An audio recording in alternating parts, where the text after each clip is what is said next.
evening and welcome this edition of The Fourth Estate. Charles Mongo Shampagi.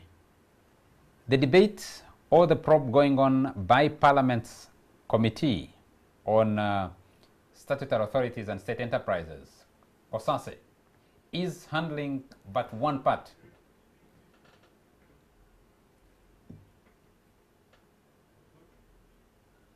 A very good evening and welcome this edition of The Fourth Estate. Charles Mongo Shampagi.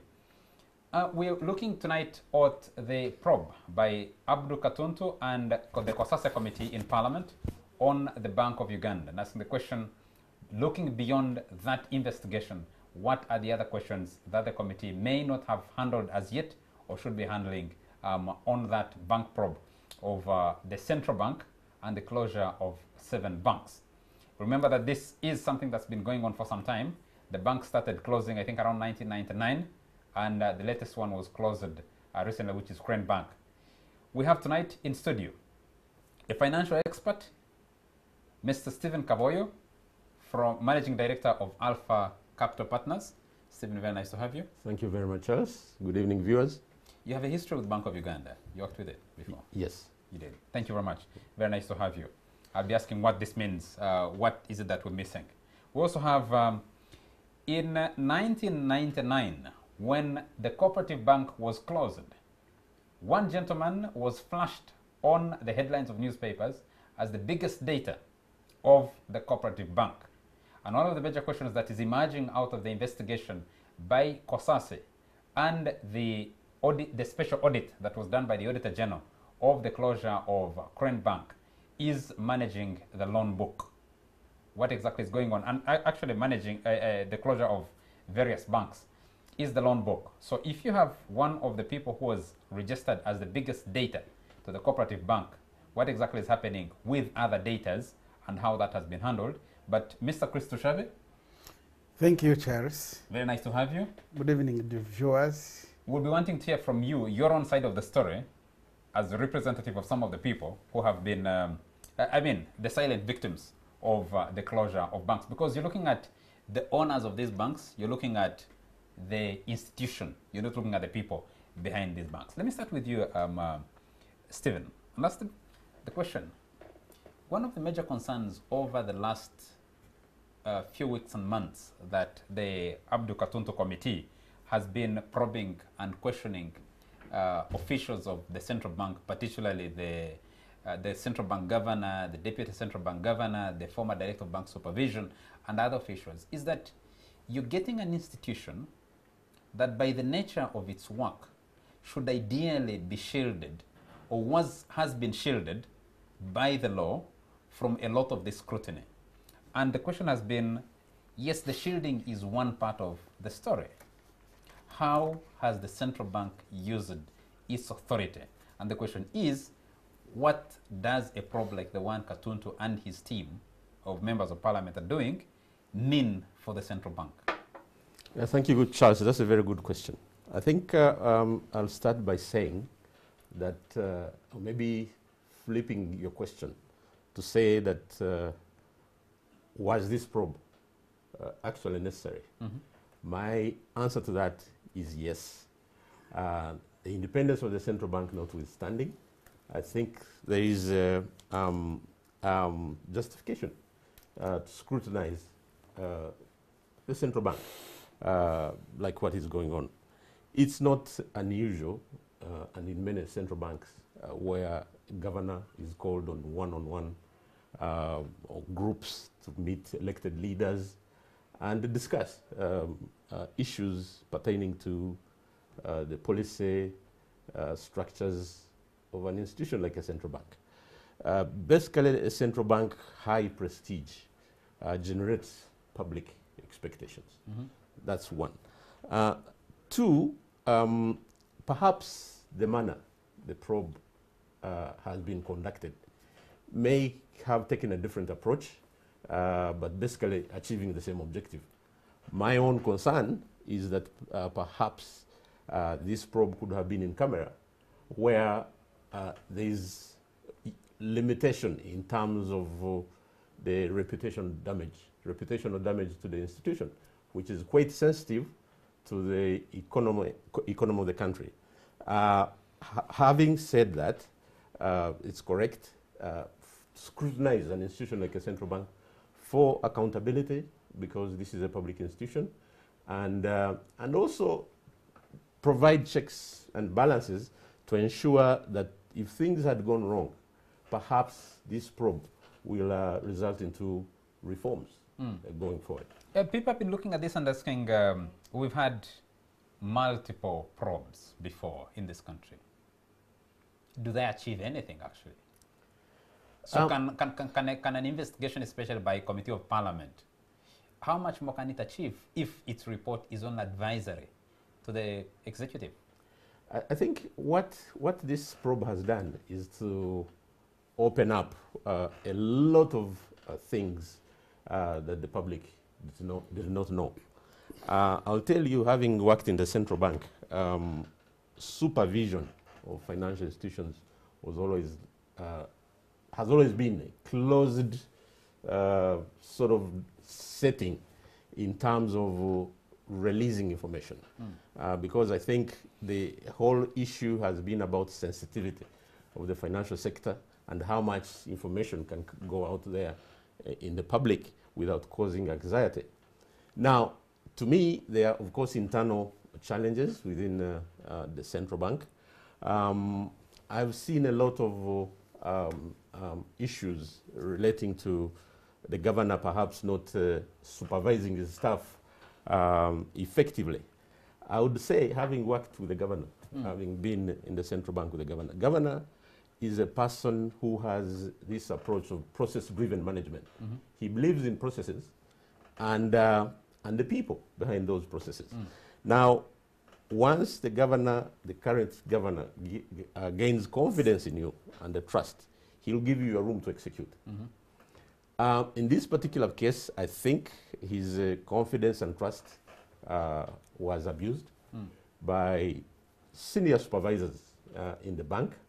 So really, you cannot say, and the way the nature of the bank relating to supervision issues is concerned, I think at some stage, because the structure of the bank, there is a department, there is a functional head.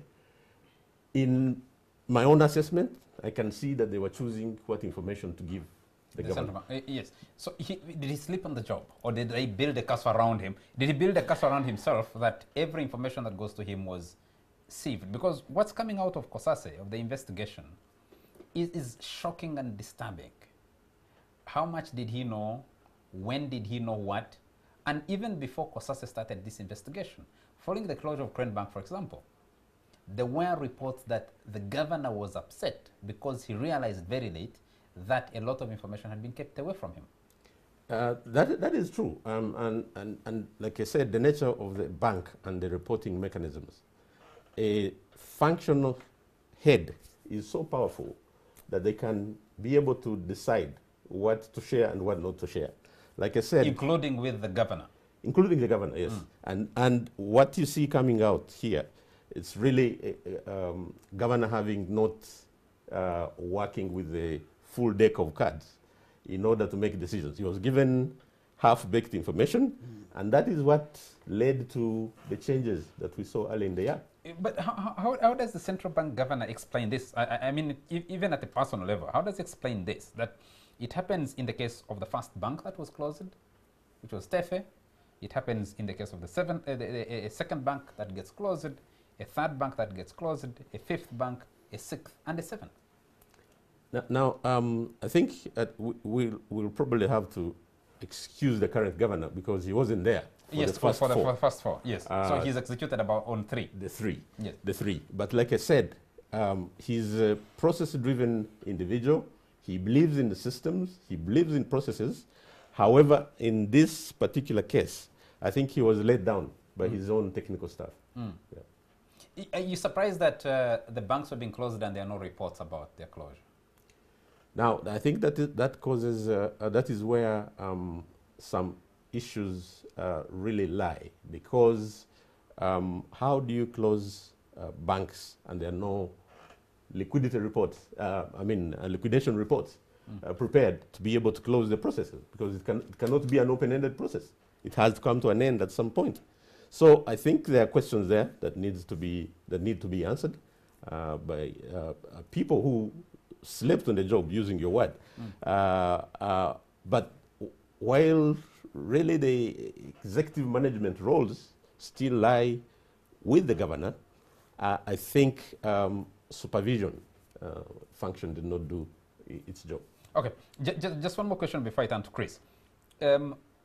Looking at what has been going on, there are people who are skeptical. No, actually skeptical is the wrong word. Cynical about the Abdul Katuntu committee itself. And they're saying, the people who have been alleging that some of the members might be acting simply as hired hands, others saying they might be just acting for the gallery, that they cannot actually, or maybe they do not have the technical expertise to understand and to be able to break down the complicated language of managing financial institutions to be able to get the right answers from the central bank and make recommendations that can actually, one, keep the financial sector stable, but two, cause the necessary reforms within the central bank, and three, to be able to cause those reforms without tearing the whole thing apart.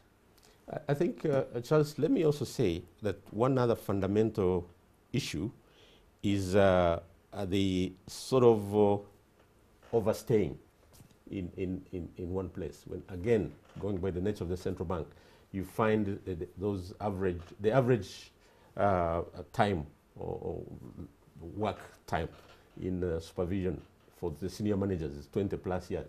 That's a very long time to stay in one place. In many central banks, they don't let you stay that long. They rotate you because of the potential bias and due forbearance that come along with that. So when you have somebody in one place for 20, 25, 30 years, they became complacent. It's business as usual. There is nothing. It is a two-way sword. While they build skills and capacity and become experts of sorts, but there is the other downside, that they can become complacent and take things for granted. And I think that is the situation we are in right now. Mr. Chris Tushaba, let me turn to you. I've read your story. I've listened to, you for the last 20 plus years, yes, you were projected in national newspapers as the biggest data of Cooperative Bank. Can I just hear a little bit of your own story? Thank you, Charles, and viewers. First of all, I want to thank you, Charles, for giving us the opportunity, especially me, and the management of NTV, giving us the opportunity, especially me, to talk about what I've been going through, which could help the management of the Bank of Uganda, even the president in his office, and the nation. Was projected as the biggest data. Definitely that was very unfair, because I left public office in 1992 and went to COSASE and started business. I was buying coffee, produce, and had transport, and I was doing so well. I was actually banking with the UCB first, Uganda Commercial Bank. Then I opened an account with the Cooperative Bank in 1993, and Cooperative Bank fished me because of the amount of money I used to have and give them. And they allowed me to keep some of the money, liquid cash, in their strong room. And so you're keeping your own money, yes, in the strong room of the bank, but and you had not banked it. I could bank some on the account, but then they were keeping some more money in their own room, strong room. So because of the activities of the ADF, I was convinced also to bring some of the money to Kampala head office under a facility which they called voice line facility, and they kept it for me. And because the bank was not operating TT facilities and was not yet computerized, checks would take long to be cleared. So that is the privilege they gave me. And because of that, they also offered me a facility overdraft the highest they could give to an individual was 600 million by then. Mm. So by the time the bank closed, I had nothing of this money. So when they say I was the biggest debtor, of course I was also one of the biggest losers as an individual. But Charles, so they'd extended to you an overdraft facility of 600 million. So you owed the bank 600 million, didn't you? They extended to me an overdraft of 600 million, but I had not used it. Mm. By the time the bank closed, they had taken all that money, my money, including that overdraft, which I had not used yet. But anyway, to allow me to divert a bit, and because I became interested in what Mr. Kawayo talked about, the probe, according to him, yes, people would think that maybe it could be secret, but that's when things are normal. To me, corruption has been so abnormal that things don't need to be secret. Definitely, I understand that there will be some issues which they will have to have in the camera. But again, we Ugandans also want to have confidence. We have been hurt and we want to see what is taking place. And I think I commend the committee of Katuntu for allowing us to see what is happening. And also, especially some of us who have been struggling and crying, to the president. I personally have been writing very many letters. I've seen to some the of the president, letters. yes. But they took time, and 20 years I've been suffering, and now he has seen it. And now when I agree that the governor was let down, because some of the people, some of the issues are, and I believe he have had listened to me also, giving me an opportunity. Time is not yet over. If he can give me an opportunity, he will see how he let himself down. But also. you've written to the president, and the president has written back to you, meaning that he has I'm still issues. on the issue of the governor being let down by people close to him. But also the president has been let down by people close to him. Because trusting people so much is very dangerous also. With this corruption, I know that the president has the will to fight corruption, but his people has let him down. I want to stop. Let's just go back. Yes, let's just go back to your story. Yes. You had an overdraft facility. Yes. You had money in the bank. Yeah. What happened to that money? How did it disappear? As I told you that they offered me a facility which was a Western facility. I didn't exactly know how they were operating it. The money would be, information would be wired to the manager in COSASE. Then he would release money, and also vice versa. They had coded the words. They could not give them to me. But I had over 3 billion shillings. I had properties worth 1.4 billion, which I had pledged for this 600 million facility overdraft, which I had not used. Today, when the bank closed, I don't have a single shilling, and I'm indebted because of the frauds that were visited onto my account. And they have been proved, and the bank does not even deny that. But before going that way, let me first tell you and tell the viewers why I have come here. When I heard Honorable Katuntu telling us that he was going to interview only the directors of the banks and maybe to consider the Auditor General's report, then I knew we are going to lose a lot. Because that is according to records that are going to be available. But there are certain things which are also not on record. Banks were closed with frauds, and the frauds continued until even the official liquidators left them. Up to this day, frauds are still going on. So I felt that the Auditor General definitely must have worked on the information he was given, like the liquidators. For example, the official liquidator of the cooperative bank was not given all the documents. My documents were kept away from him, all that money. He left in 2001, and they were brought to me 2004. They wanted money, they wanted me to buy them. So there is a lot of information that these liquidators never got. Let's go back step by step. I need our viewers, for the benefit of our viewers, to understand, and other people, because you are not the only banker with cooperative bank, and you're not the only person who had debt with the cooperative bank. There are possibly many other people who share your story, regardless of the bank in which they were keeping their money. So I want to understand, when the bank is closed and you are published in the newspaper as the top data, there were others who were below you. You were number 1, there was number 2, there was number 3, number 4, number 5, depending on the size of the money that you owed the bank at that time to the least person. Yes. What happened? You say you had you had properties that you had mortgaged Yes. to secure the overdraft facility. Yes. If you had 3 billion shillings in the bank, why would you want to secure an overdraft facility? Well, you see, when you are doing business and checks take time to clear and you have to pay cash, you need cash. That was the facility, overdraft facility. So that while checks were being cleared, by then they would take a month or 2 weeks or a month. So during that time when the checks are cleared, you could use money from the bank as a facility and you would pay it back. And for the benefit of viewers anyway, the bank closed when I had a very terrible misfortune. My business premises had been burnt.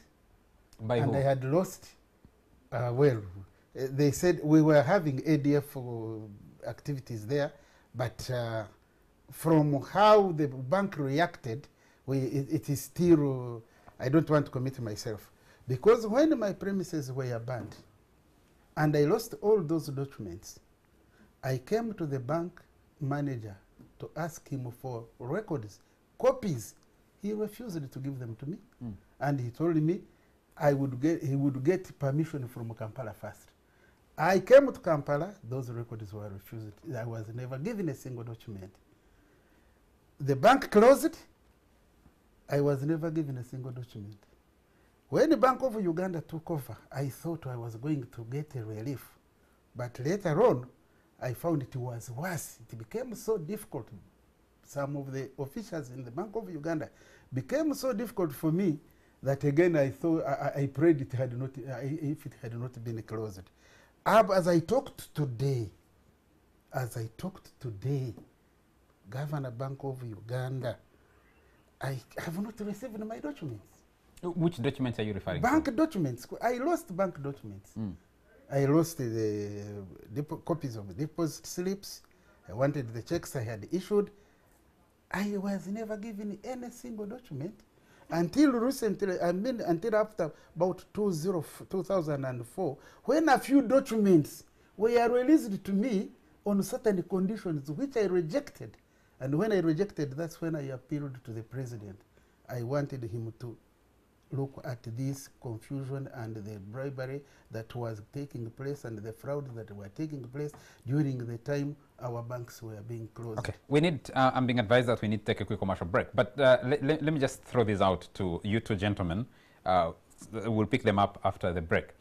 For you, Chris Toshabe, yes. The question I want to put to you is, one, the bank thought you actually playing it. They did not believe that you had a genuine case before them. Number two is that you took your case to the president, but you also took the matter to court. And you agreed on a consent judgment with the central bank. Why was that matter not rested by the court process? And to Mr. Stephen Kaboy, I want to put this question before we take the break. That, is it normal if I'm a banker within a bank today and I cannot track the checks I have issued to the bank, how do I go about asking for that record from my bank? What's the law on that? What's the practice? But we'll take a commercial break and pick this up.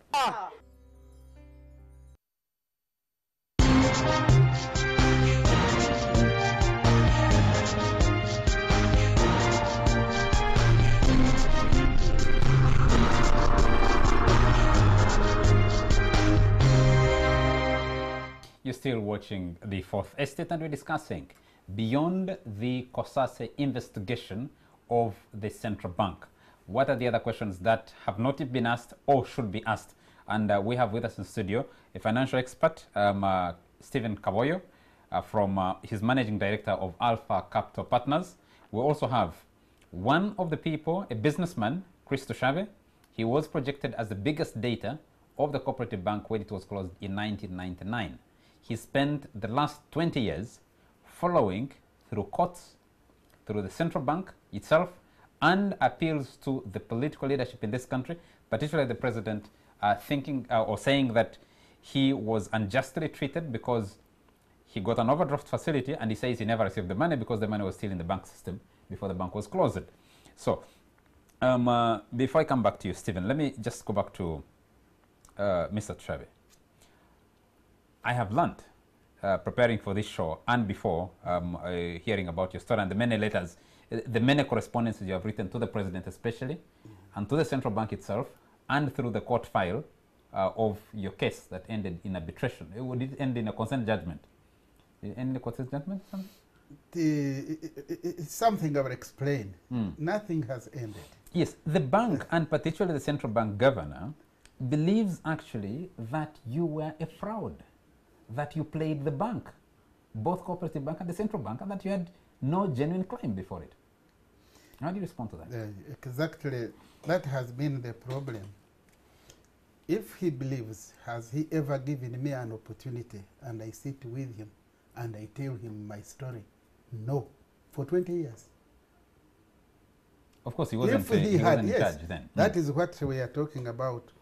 He's the governor. He's supposed to be fair to me. Has he ever given me an opportunity? And we sit and I show him the cases. Moreover, that one is a going case because my case was investigated by the IGG and some of the auditors, and they approved all those claims that I put forward. When somebody says I am playing it, if I am really playing it, are you right to refuse me my right also? Because the bank is supposed to give me my documents. The bank is supposed to give me the financial the record of my account with them. They have not given me anything. I lost my documents before the bank closed. I put my complaint to police. When they were helping me, the bank closed. Bank of Uganda took over. And I thought the Bank of Uganda, having taken over, it was going to correct that mistake. But the problem they did, the people who had carried on those frauds, running the cooperative bank, and who had refused to give me my documents, were retained to liquidate the same bank. And I later on found that these people who were retained had previously worked with the Bank of Uganda. So a syndicate was created to the extent that today, Bank of Uganda does not feel ashamed that up to 20 years, they have not given me my documents. And that is my right. Now, the reason why I went to the president, 2004, when the official liquidator had gone, and this is what why I appealed to Abdul Katuntu, that the Auditor General does not have all that information. Because what the Auditor General has, I believe, was what was given to him by the liquidator.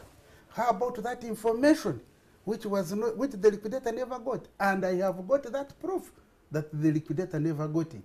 So that is why I went to the president to expose the corruption that was going on. Remember, Charles and viewers, I was one of the biggest shareholders as an individual with 10,000 million, yes, 10 million shares of shares, worth of shares. And we struggled to ensure that this bank does not close. We were ready to recapitalize it. But Pilate had already written what I have written, And I think that's why I think maybe the governor gets annoyed with Why hasn't the president listened to you? Why do you think the president hasn't listened to you? That is the president has listened to me. But I believe, as Mr. Kaboyo has said, the president does not work alone.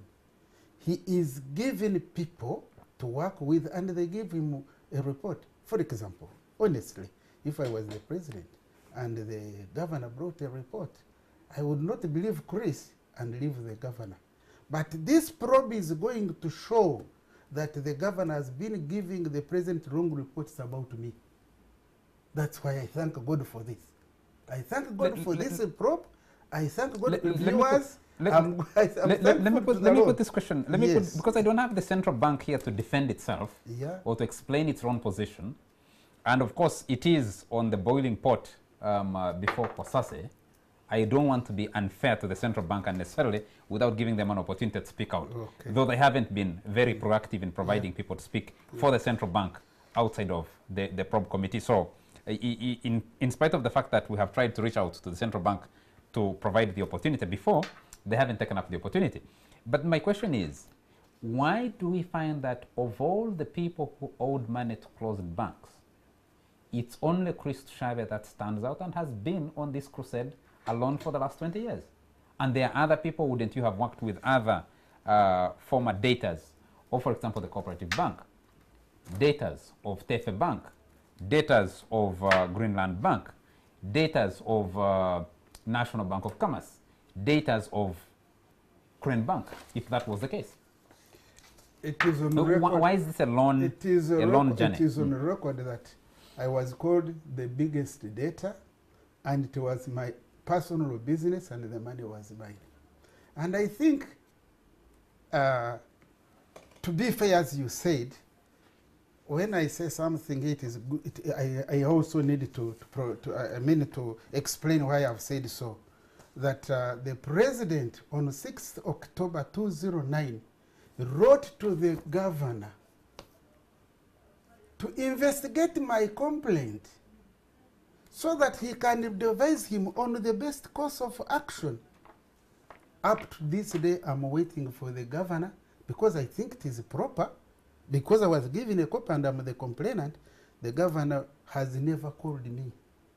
And I think I'm still waiting for him to call me. I believe he's watching. So that's why I'm saying, that's why I'm saying that when the president is fighting corruption, I believe people who are close to him don't give him correct information. Have you been given an opportunity to appear before the COSASE committee? The COSASE probe? Now, I thank you very much for that question. And for the benefit of viewers, this is what I wrote to Abdul Katuntu.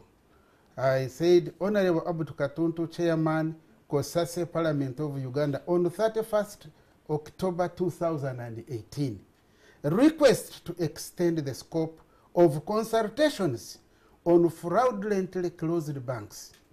It has been reported that COSASE will handle issues raised by the Auditor General only and then interview board members of the closed banks. Sir, the Auditor General's report may not contain sufficient information because as the banks were liquidated fraudulently, a lot of information was deliberately hidden from the official liquidators, and some of this information was released later for money after the liquidators had long closed their work.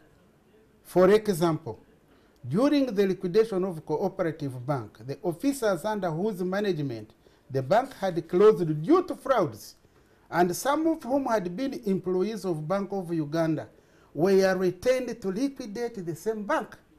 These officers formed a syndicate, and the frauds went on throughout the liquidation exercise until the official liquidator left.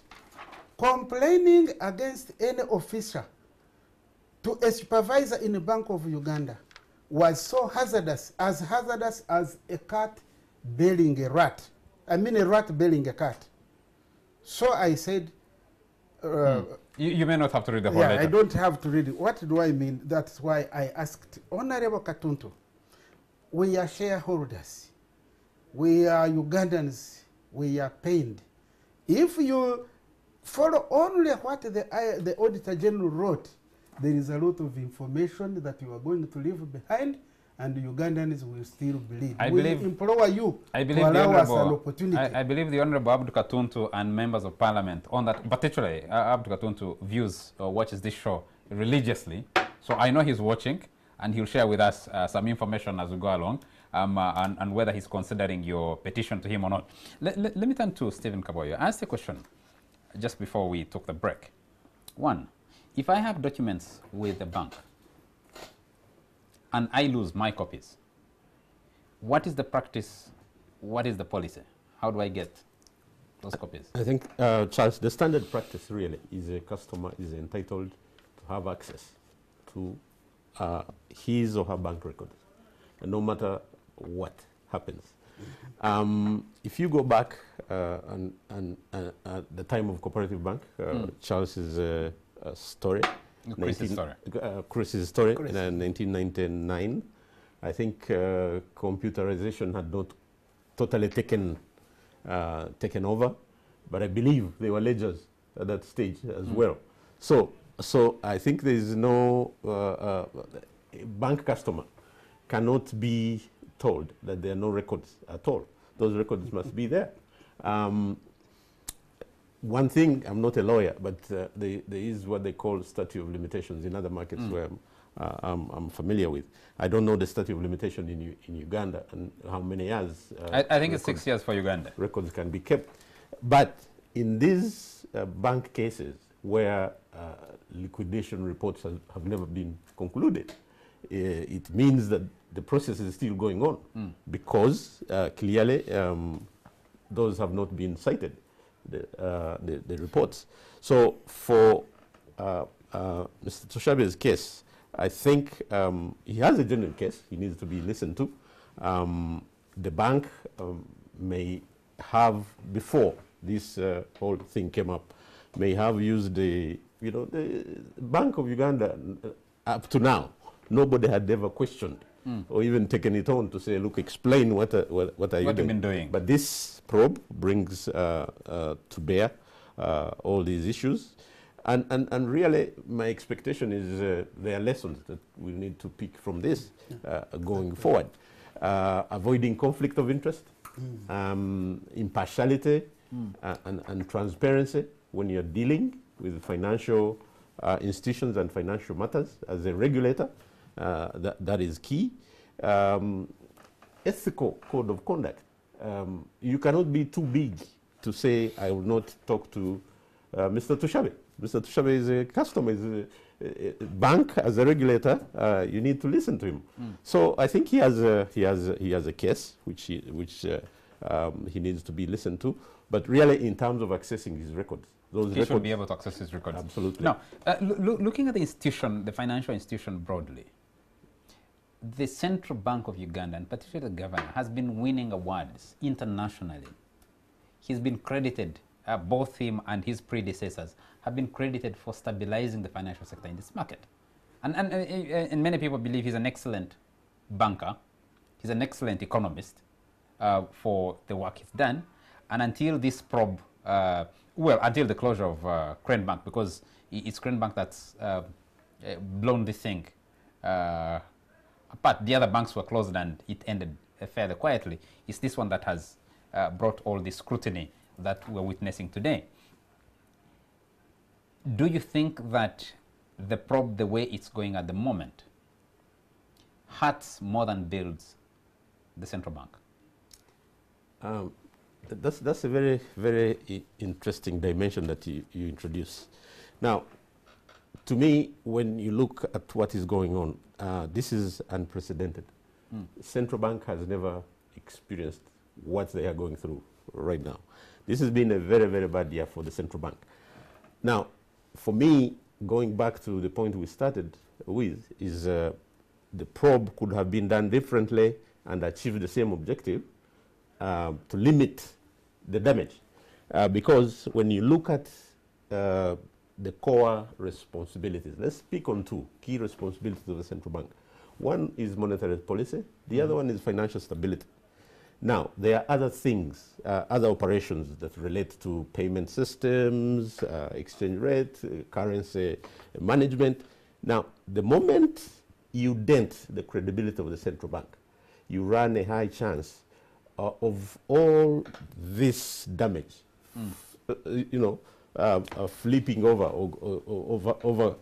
running over into these other aspects. And then the credibility question becomes an issue. Now, would the public have confidence that in other areas, say monetary policy, the central bank is doing a good job? There, you can say the expertise is different, but perhaps they're doing a very good job. You've just touched on a governor being given accolades all over the world. True, this is a man who has been at the heart of the economic development of this country since the NRM government came in place. Giving credit where it's due, he has done a good job. The failure that how do you feel that he's been taken through this humiliation that he's going through at the moment? I mean, looking at the fallen figure that he presents before COSASE, together with his quite respected economists beside him, the deputy governor, you have directors in the central bank. What are they going through? It is tough to me to really expose and bring the central bank governor every day to sit in that committee, and sometimes when you watch, he doesn't say much. He does not say much because really the rug was pulled under his table by the technical team that he depended on for a long time. But that notwithstanding, we have to be careful that the impact is there. We cannot deny that this has dented the central bank credibility, and restoration is going to take a very long time to come back because it is ugly. It's bad. It's bad. So is this a sensitive economy? Because you track the response by the behavior, for example, of the exchange rate. If the central bank is going through what it's going through, and it manages the currencies, you would determine by seeing activity on the stock market. This seems to be quite following a normal trend. I mean, on any other day, in any other year, on any other month, the exchange rate would go as haywire as going at the moment. The stock market would remain as static as it has been. You don't see these shocks. So from a technical perspective, how do you feel that this probe is impacting on the financial sector broadly and the economy? To me, markets have been calm. When you look at what has been going on, there's been no knee-jerk reaction because of the BOU probe. But we cannot completely discount it and say markets have, say, priced the turmoil at the central bank and everything is normal. As we go forward, because I think the other stage that the probe is getting into, Crane Bank, is going to be another one. And I think Crane Bank being one of those significant and large banks, it may even bring a little bit more than what we have seen. For me, the issue is it is too far in the process to perhaps, just like efforts were made last week by the Minister of Finance to intervene and say, look, let's limit the damage because of confidence issues. It may be too late, but really the whole issue is the reputation of this august institution is damaged, but purely on supervision and regulation of the financial sector. The market is small to react. It's not as sensitive as if this happened in the US or these other developed markets. You'd see a reaction almost every day. But to me, when you sum it up, the damage is just too much. And for me, the damage goes beyond the institution, but it goes to even damage the economy itself, you think? The governor and his team. And the individuals. Yes. And the individuals. Yeah. I'd like you to just hold it for a moment. We'll take a quick commercial break. When we come back, I know I put a question to you about how your matter ended up in court and what was decided, because our viewers would like to benefit from that process, to know that possibly every possible avenue was taken and how it was resolved. Because, like I said earlier, that without the benefit of having the central bank itself explaining itself, either at press conferences or allowing to appear before on talk shows and be interviewed, we don't have the benefit to give all sides of the story. But we'll take a commercial break, and when we come back, we'll be taking messages. Send your messages, especially on our social media platforms. That will be an easier way to get your message through than letting phone calls come through. But I'll consult with the technical team to see how we can take your telephone calls. We'll be right back.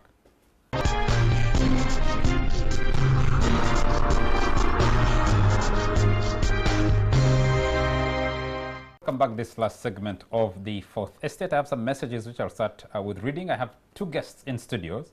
I have Mr. Stephen Kaboyo. He's a financial expert. He's managing director at Alpha Capital Partners. And I have Mr. Chris Tushabe. He was published in the newspapers as the biggest data of the cooperative bank when it closed in 1999. For the last 20 years, he has moved to every possible office to try and make his case. I think I first met Chris Tushabe a few years ago over the same matter, complaining about the same matter, which is actually more than 7 years ago, over the same matter. And the Honorable Margaret Mohanga is watching us, and she says, I have followed Mr. Tushabe's story for the last 17 years. Yes. And I have a feeling he has a genuine case which needs attention. He has moved everywhere with all his documents, but has failed to get redress because of the syndicates that surround the sale of banks. Many people who don't have a genuine case give up after a short time, but his consistency raises suspicion that the bank may have erred somewhere. Nevertheless, the probe may unearth much more than we know. And then he talks about another case where someone was given a wrong bank balance and after died and had a wrong balance on the ATM slip. And when they threatened to raise the matters, the bank was able to apologize. The bank where she was, husband was a customer, was able to apologize and try to correct the mistake. Let me say another message here from yes, Nteja Simu. Nteja says the reports about closed banks must be hidden somewhere. It appears Bank of Uganda has deliberately chosen not to submit them to Katuntu. That's Nteja Simwe. Nteja, thank you for your message. I'll be reading other messages as we move along, because we need to move along with the discussion that we have in studio tonight. I want to come back to you. So you complained, you went to the bank, you asked that you be listened to. But you also decided to go to court. Wasn't the matter resolved in court? I understand from what I've read. This gives me an opportunity also. This corruption that has hurt us and has hurt our economy. I don't know whether this probe of Katuntu is an answered prayer. Listeners, I am a Christian believer. We prayed for such a probe. If people say it never happens, it has happened, it is a miracle. I don't know whether another probe will ever come into the judiciary. Now I'm going to answer your question. And I want to thank Honorable Mohanga. Definitely she has been there for us, for me, and she knows what I'm going through and what I have lost. Regarding court, I took my complaint to court that Bank of Uganda had refused to give me documents.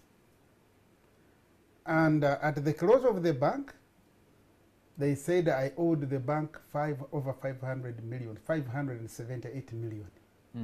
As I went on, they kept on raising it 600 up to 801 million. That's what they were demanding from me without releasing a single document. Now I thought I was in trouble. What do I do? You thought you were in trouble? You actually knew you were in trouble. Yes, I thought I was in trouble now. What do I do? I asked these people who were running the liquidation exercise if we could stop somewhere and have a partial consent.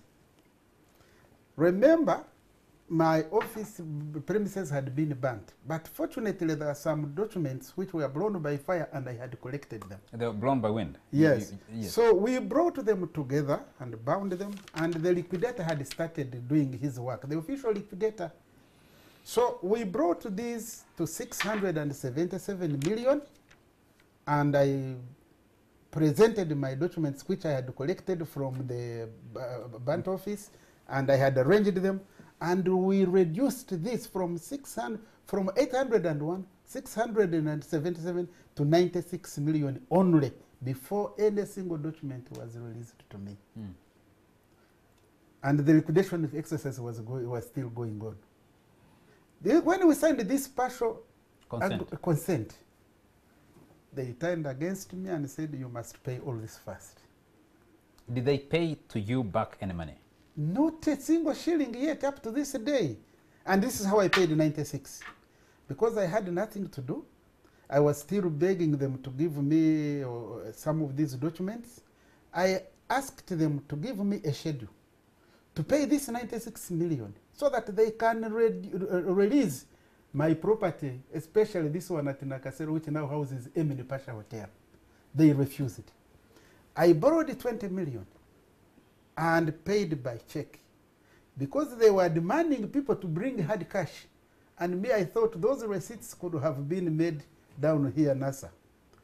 I paid the check. After 1 week, they returned that check to me. All these are records. What I'm talking about, viewers, whatever I'm talking about, I have a record of it. They returned this check after about 1 week. And remember, they were controlling the account on which this money was being drawn. They said they wanted hard cash. I suspected those cash receipts. I went to the Bank of Uganda, the cash office, purchased the draft, and brought and paid it and brought to them a receipt.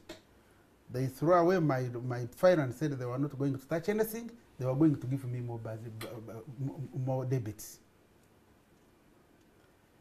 Now remember, now it is 76 million remaining only. After you had paid off the 20. And they even wrote to me that they would not release that building, that property, until I pay 76 million in cash and not in installments. It is here. As I had nothing to do as a businessman, had obligations, had a family.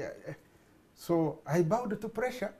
They got me a buyer who's bought that property, $395,000 only. And they removed their 76 million. So you must have. That's how I suffered. But everything kept quiet. They never released any single document. My lorries were packed. Now, what happened again? That case went on. 204, when the liquidator, 201, I was invited to the office, one of the officials of the Bank of Uganda. They told me, Luce, before the bank closed, we sent auditors, they collected documents, they are here, and maybe you can go and think how to get them. That's what they told me. And fortunately, they gave me a piece of paper to write, and they dictated what to write. They agreed that my documents had been extracted from my account, and that's what I wrote. And they had never been available to me. They gave me time to go and think how to get them. They sent me messages about how to give them money, which I can't go into detail because that one I have no proof about it. But I kept on appealing to them until 204, December. That's when again I met Mrs. Justine Bagenda. And I want to thank God for Justine Bagenda because without her, I wouldn't be getting this energy to talk. She requested one of the officers to give me those documents. But the officer released only a few. And she gave them to me. And I even wrote, acknowledged, I said, these are few. Because I had seen about 1.45 billion documents, which the auditors had removed, and they were creating stories that I was involved in the frauds. That is another story. It is an interesting story. Now, when I got these documents, which were contained about 688 million, remember they had sold my property. I had been forced to sell my property for 76 million only. And now they are raising 688 million. When I put in my claim, I was, after they had been satisfied, I had given everything in writing, why I needed these documents, they had never been credited, But when I put in my claim, it was turned down that I was claiming money which had not been, which I had been paid. That's why I went to the president. The president. Did the court give you any money? This one not yet. I'm explaining. When the IGG investigated, the other case was going on. When the IGG was still investigating, judgment of the other case was given when the IGG was still investigating this case. So when the IGG confirmed to the president that my money was legitimate, my claim was legitimate, the other case had already closed. So I opened a new case to claim this money. Now when I opened this case, it took about 4 years, 4 years or so. Adjournments. During one of the court sessions, the judge said that my file was too big and he did not have time for the file. It was a Friday afternoon, and he ordered me to bring a professional audit report by the next Monday into his court. He signed. Fortunately, I got a very good audit firm, Auckland Partners. They used to do some work for Bank of Uganda, and my papers at least were streamlined, including what the IGG had done. So they did me that report, and I registered it on Monday afternoon around Over the course of a weekend, they were able to produce an audit report. Yes, exactly. And they charged me 13 million. It was a small report. So I beat off the time of the judge. The following court session, Bank of Uganda now left the claim that they had paid me this money, and then they said it is time barred and judicata. The judge decided that he would give judgment, his ruling, over notice, on notice, something like that. Every month, remember I stay in the village, I would come once every month to check, no notice. After about 6 months, I was arrested here in Kampala by court beliefs that I had lost that case. Bank of Uganda had won the case on technicalities, that is judicata and time barred, and they needed 45 million. I pleaded with them, they reduced it to 34. I sold part of some of my properties and paid. I went to court to ask for documents, court records, so that I appeal out of time. The file got lost up to this day. That's why the president must come in. Let me ask this question before I turn to Mr. Kaboyo. It got lost up to this day. Why do you think, Mr. Tusharave, that you're so unlucky that everywhere you have turned, you haven't... You faced this kinds of roadblocks? It's corruption. I mean, because someone watching you... Yes. Or maybe listening to an alternative story might not believe that you go to court, you get frustrated. You go to Bank of Uganda, you get frustrated. You went to the corporate, to your bank before it closed, you got frustrated, and you went to the president here. I'm part of the intercessors that are praying for Uganda. This government has done very well in other things. But I thank God for the president, he's realizing this, and for you people who are saying that this probe should not have taken place, even the president would not have stopped it. It is God-given. Okay. Because it is corruption. Okay. What else can I have as an example? A judge orders you to bring a report, and you bring it, it gives you a very short time, very unfair. It was Friday afternoon. You bring it, he reads it. He says, these people really gave you the documents. At least I would have expected if it was dismissed at no costs. But anyway, so these are complaints. These the 35 million was cost. I paid it over, and I looked for the file. Up to this day, that file got lost. This is Uganda, Mr. President. This is Uganda. Save us. Some of us who have decided to fight corruption, and we have really done it. We need protection. Okay. Let me turn back to Mr. Kaboyo. This is a question from, a comment rather, from Agaba Bills. is watching us. And he says, COSASE is not a new committee. What did the previous committees do? And he says, I'm not very enthusiastic about the developments until there is action to implement the recommendations of the committee. How do you respond to Mr. Gaba Bills? I think COSASE is doing what they have to do. They are interrogating.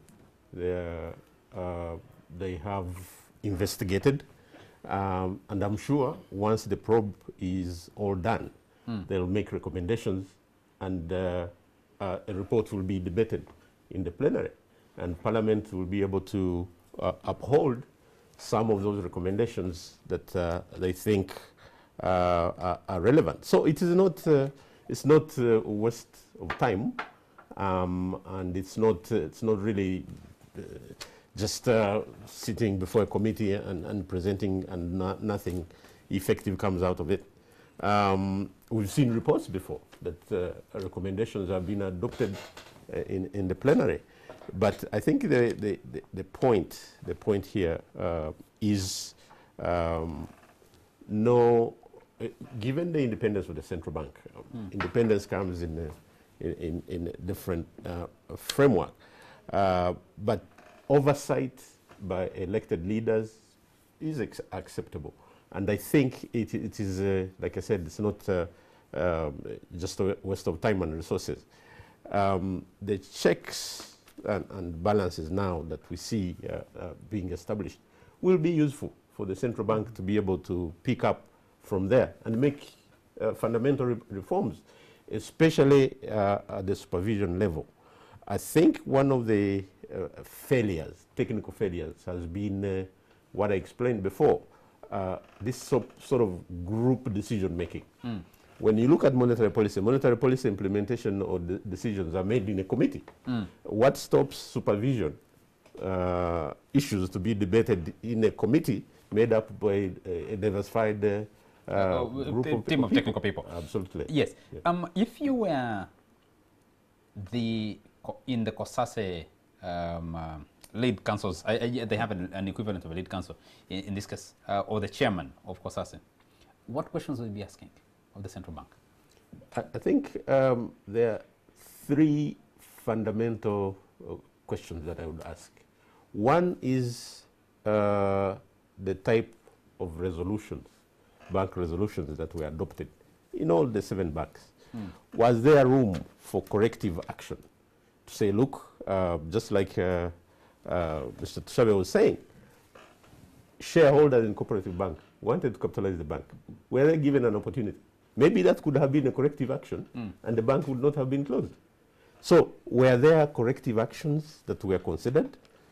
2, are all these resolutions, were they done in an orderly fashion, orderly manner? Was taxpayers' money exposed? Were there risks to the entire financial system or contagion issues? So those would be the questions that I would ask. But again, the whole issue of confidence and trust going forward, it needs to be emphasized here, because, like I said, it is very easy to see loss of public trust in the many operations of the bank. Let me flip that same question to you again, and I have 2 more questions for you before we get out of here. I'm being told that our time is out. Yeah. If you were sitting as part of the team from the central bank, what would be your expectations of COSASE? Really, the issue is COSASE is asking all the right questions. How do you think Governor Mutevile, Deputy Governor Louis Kasekende, former Director Bank Supervision, and the other team think COSASE is asking the right questions? Now I think they have realized that the questions that are being asked are genuine questions, because you don't close a bank for 20 years and there's no liquidation report. You have to be able to account Where is the accountability? Now, the COSASE has raised a lot of issues where underhand or heavy-hand methods have been used. It's okay. I mean, supervision. They can apply their macro-prudential rule book, but you need to interface with people like him who have been victims of this long, prolonged complaints. Where is the closure? So for me, if I was a Bank of Uganda official, I would expect to be questioned the way it is coming out. But the issue is there is no group. What I realize from outside is that the technical teams are not together. Okay. There are gaps in the legal opinions that are being expressed by the officials of the central bank. There are contradictions. Those are not good things to see coming out in a public gallery. Yes. Okay. Just one last question to you before we get out of here, because our time is pretty much out. I want to read the message. Yeah, I'll read this message after I've asked the question to you. One of the things that I'm urging that hasn't been paid attention to is Chris and people like him, the story of Chris and people like him, which is the management of the loan book. From what we have been able to glean from the Auditor General's report and from other leaks that are coming out, is that this is possibly one of the most lucrative assets in a liquidated bank, the loan book.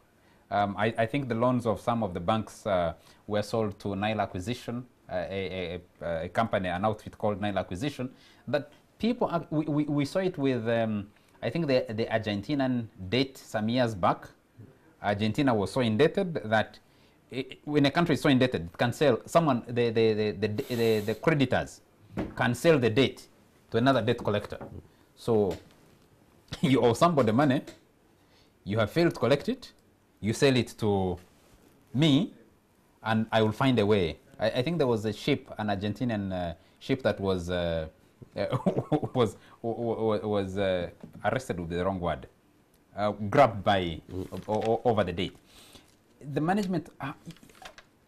What question should be asked about the debt book of a bank after its liquidation? Yes, I think it gets a little technical because there's a standard finance practice. It's called a haircut. When loans are sold at the secondary market, the investor or the person who buys those loans takes certain risks, and there are many unknowns in those risks, because here he's going to use his best efforts to be able to collect, and therefore he'll price the loans from that institution at a discount. But the discount should not be abnormal, like what I've been seeing, 95% discount. Margins are allowed because this person is putting his capital at risk, because he runs the risk of not even selling So an institution owes 125 billion in debt. Yes.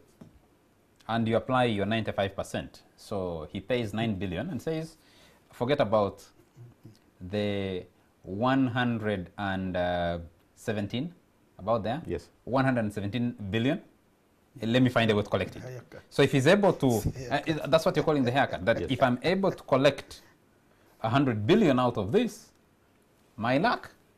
If I'm able to collect only $1 billion, I lose my 8 billion. Is that what you're trying to explain? True. Yes. And there's a bit of a gray area there, because how do you determine the discount? For me, if I was going to put my capital at risk, I'll demand a reasonable discount. But like I said, the gray area is that there could be collusion between the buyer of the loans and the person who is selling the debt. Okay. Now that one, you can't really put a finger to it. I'm afraid our time is out. We need to get out of here. Let me take this message. I'm being told that we need to get out of here because both of you, I would have loved to discuss the question of the mortgaged assets and how they've been managed in the question of these closed banks. But since the COSASE probe is still an ongoing probe, I believe we'll have an opportunity to discuss it with our viewers. Emmanuel Tugume is watching us from Fort Portal and says, thanks for the show, Charles. Thank you, Emmanuel. Recent COSASE findings about the conflict of interest by Bank of Uganda staff exposed the malpractices in the central bank. Emmanuel, I'm not sure we can conclude that yet because we do not know how the COSASE probe will end and what kind of findings they will make and recommendations.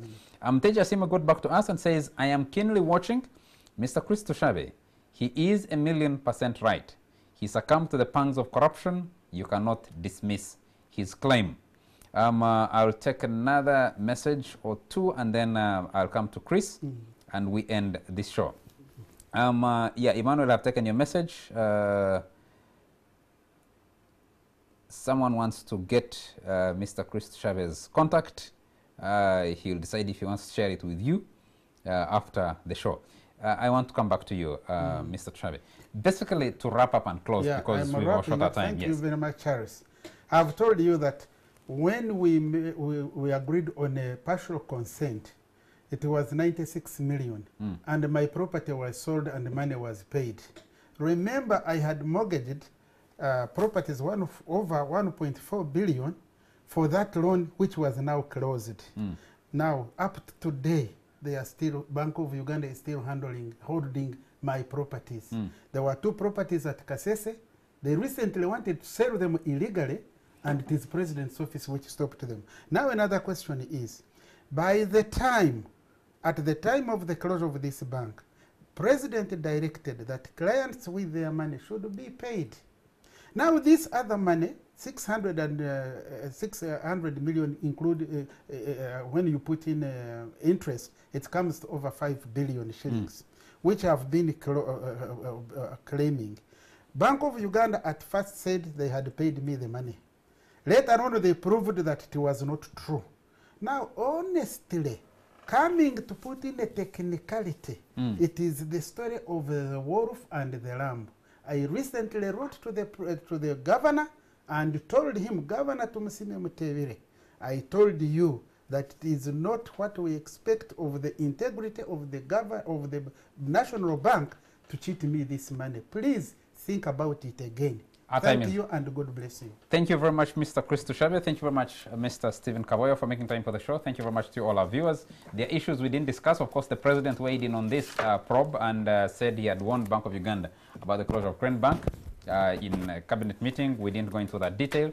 And of course, would like to congratulate Ugandan Queen Abenacho, who went tops in the Miss World competition. Those might look like simple things, but they're important for this country and especially for the promotion of tourism in the country. From me, it is a good night, and I'd like to thank the production crew and, of course, the 2 dangerous substitutes that were able to stand in for me when I was away over the last 2 Sundays. So Barbara Mong and Shifa Mweseje, thank you very much for the wonderful job done to host the show over the last 2 Sundays. Good night.